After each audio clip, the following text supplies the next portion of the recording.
Mr. Randy, and welcome to Mr. Randy's Wine and Spirits. Today, we're going to be doing another episode of Off the Rip. Now, if you're unaware, Off the Rip means that this is going to be the first pour out of the bottle after opening it, after purchasing it.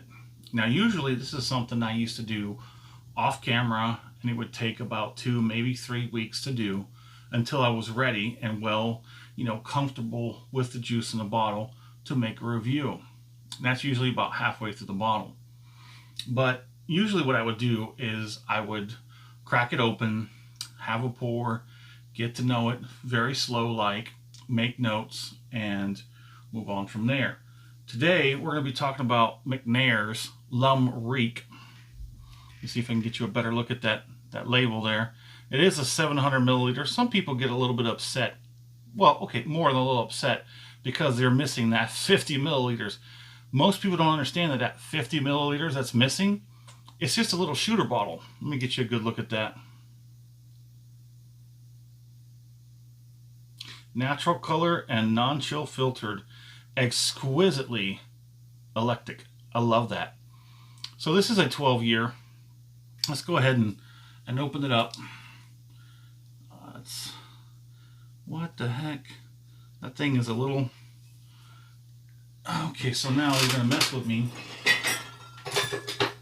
I'm going to have to break out a tool because what the heck is even that?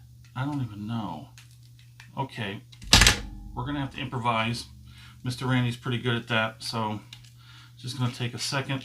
There we are. Oh, that was a nice pop. So this is something that I saw at my main store that was on sale. It was $43, I think, down from like 60 something, 70.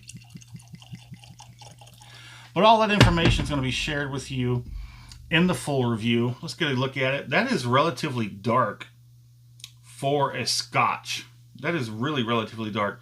We'll get it under the Mr. Randy's handy dandy whiskey color scale in the full review. Otherwise, for now, let's get it under the nose.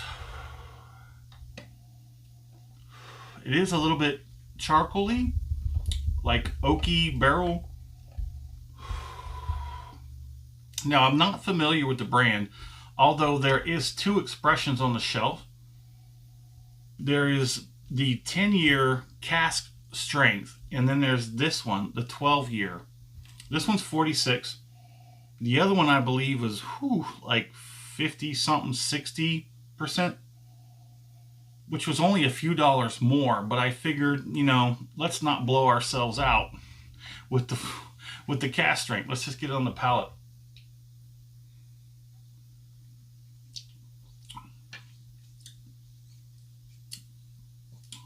That's a little interesting. That's very interesting. Ooh, it's kind of all over the place. I gotta admit, I don't know a whole lot about this bottle, but I will in the full review. So make sure you stick around and check that out. That's probably going to be coming out. I honestly don't know. I've got videos backlogged all the way out through November, so I probably wouldn't expect the full review of this to be out until somewhere in early to mid-December. It's got a pretty nice nose. It's not offensive. The palate is... I don't really honestly know what to say about the palate. Let's try it again.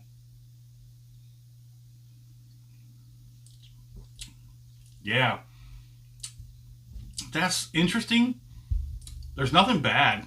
It's got a weird twang to it that I've never experienced as of yet. Especially, well, at all, really. Every once in a while I get this little interesting kind of like characteristics in these whiskeys.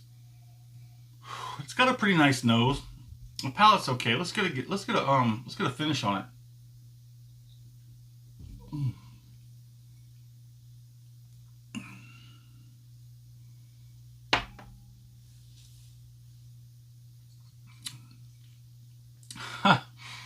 There's something I've never experienced in here. I'm going to really have to dive deep and get some more information. It's all across the top of the tongue, but we'll save all that extra for later. So the nose is good, and it's intriguing. The palate is good and intriguing.